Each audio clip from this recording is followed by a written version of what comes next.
Bonjour et bienvenue sur la chaîne Le secret du Samadhi.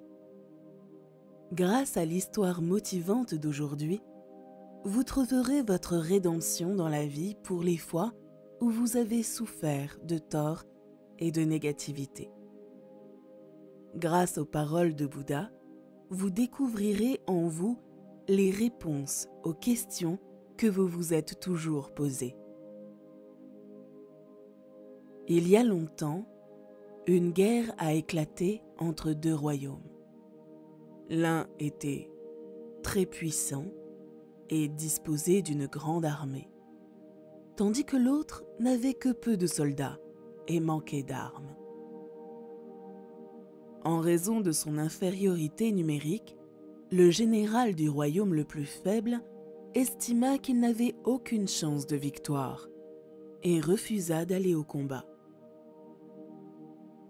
Il a dit à ses hommes : « Braves chevaliers, il est impossible de sortir victorieux du conflit avec un petit nombre de soldats.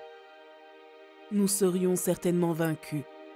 C'est pourquoi je propose de battre en retraite et d'accepter toutes les conditions proposées par l'ennemi. » Le roi lui-même se rend compte que le général a raison et n'a pas envie d'envoyer des gens mourir en vain.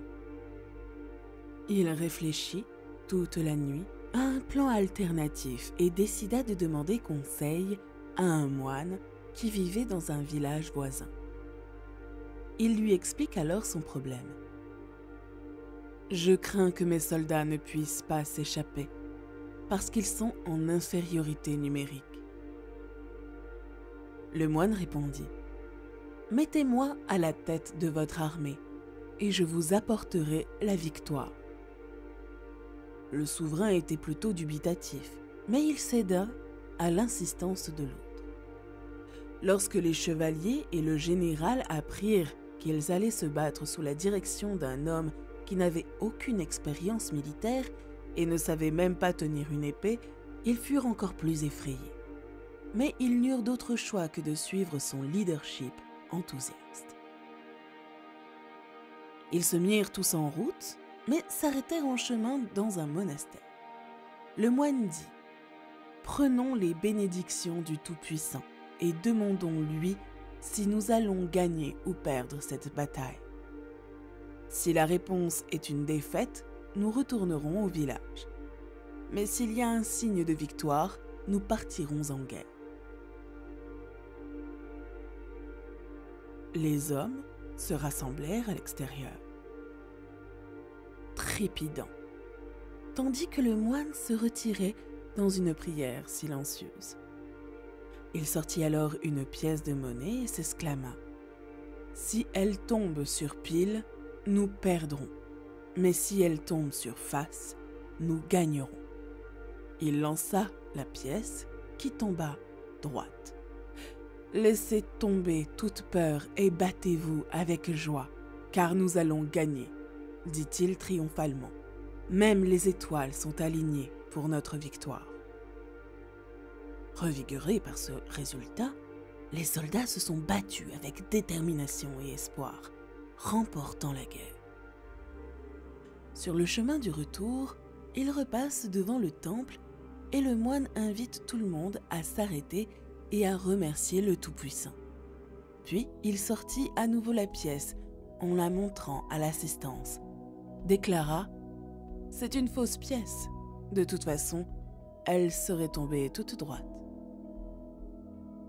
Remerciez-vous vous-même pour la victoire, pas Dieu. Vous avez vaincu vos adversaires parce que vous avez cru en eux. Vous étiez désavantagés en nombre, mais pas dans les cœurs. L'obstination et l'espoir vous ont permis d'atteindre votre but. Vous devez toujours croire que vous pouvez accomplir n'importe quel exploit, même si vous partez avec un désavantage. L'unité que vous avez rendra le chemin praticable. » Si vous y réfléchissez, même dans votre propre vie, votre succès vient de votre détermination. La réalisation d'un objectif dépend de vous et de votre volonté. Il est très important d'avoir une pensée positive, même lorsque les capacités sont rares. Croire en soi et avoir une forte confiance en soi vous mènera à la victoire. Souvent, même si vous possédez de grandes compétences, mais que vous avez une faible estime de vous-même, vous ne pouvez pas obtenir les résultats que vous souhaitez. Cette histoire vous montre qu'il est important d'avoir du talent et des avantages, mais qu'il est encore plus important d'avoir de l'espoir et de la détermination. Et vous, avez-vous une grande confiance en vous ou vous laissez-vous parfois abattre par les problèmes? Écrivez-le dans les commentaires et n'oubliez pas de vous abonner à la chaîne pour découvrir de nouvelles vérités du Maître. Je vous attends dans la prochaine vidéo. Et n'oublie pas, Bouddha vous bénit.